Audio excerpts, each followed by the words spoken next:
رسول اللہ صلی اللہ علیہ وآلہ وسلم نے رمضان کا ذکر کیا تو فرمایا کہ جب تک چاند نہ دیکھو روزہ شروع نہ کرو، اسی طرح جب تک چاند نہ دیکھ لو روزہ موقوف نہ کرو، اور اگر ابر چھا جائے تو 30 دن پورے کر لو۔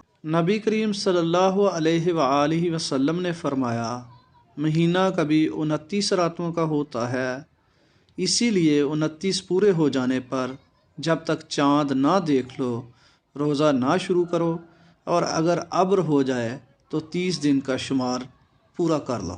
رسول اللہ صلی اللہ علیہ وآلہ وسلم نے فرمایا مہینہ اتنے دنوں اور اتنے دنوں کا ہوتا ہے، تیسری مرتبہ کہتے ہوئے آپ نے انگوٹھے کو دبا لیا۔ صحیح بخاری حدیث نمبر 1909۔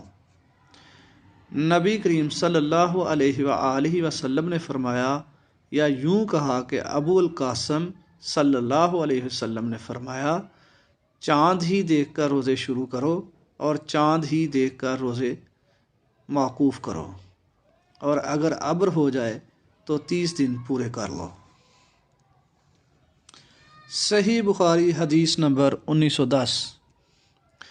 نبی کریم صلی اللہ علیہ وآلہ وسلم اپنی ازواج سے 1 مہینے تک جدا رہے، پھر 29 دن پورے ہو گئے تو صبح کے وقت یا شام کے وقت آپ صلی اللہ علیہ وسلم ان کے پاس تشریف لے گئے۔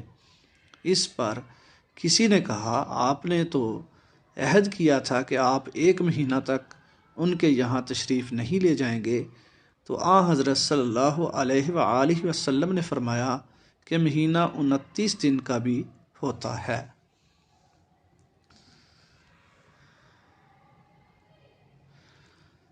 صحیح بخاری 1911۔ رسول اللہ صلی اللہ علیہ وآلہ وسلم اپنی بیویوں سے جدا رہے تھے، آپ صلی اللہ علیہ وسلم کے پاؤں میں موچ آ گئی تھی، تو آپ صلی اللہ علیہ وسلم نے بالا خانہ میں 29 دن قیام کیا تھا۔ پھر وہاں سے اترے، لوگوں نے عرض کیا یا رسول اللہ، آپ صلی اللہ علیہ وآلہ وسلم نے 1 مہینے کا اعلیٰ کیا تھا۔ جواب میں آپ نے فرمایا کہ مہینہ 29 دن کا بھی ہوتا ہے۔ صحیح بخاری 1912۔ نبی کریم صلی اللہ علیہ وآلہ وسلم نے فرمایا دونوں مہینے ناقص نہیں رہتے، مراد رمضان اور ذی الحجہ کے دونوں مہینے ہیں۔ صحیح بخاری 1913۔ نبی کریم صلی اللہ علیہ وآلہ وسلم نے فرمایا ہم ایک بے پڑھی لکھی قوم ہیں، نہ لکھنا جانتے ہیں نہ حساب کرنا، مہینہ یوں ہے اور یوں ہے۔ آپ کی مراد 1 مرتبہ 29 دنوں سے تھی اور 1 مرتبہ 30 سے۔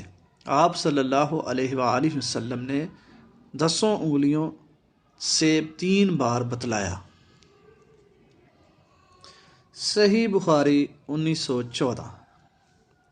نبی کریم صلی اللہ علیہ وآلہ وسلم نے فرمایا تم میں سے کوئی شخص رمضان سے پہلے شعبان کی آخری تاریخوں میں 1 یا 2 دن کے روزے نہ رکھے، البتہ اگر کسی کو ان میں روزے رکھنے کی عادت ہو تو وہ اس دن بھی روزہ رکھ لے۔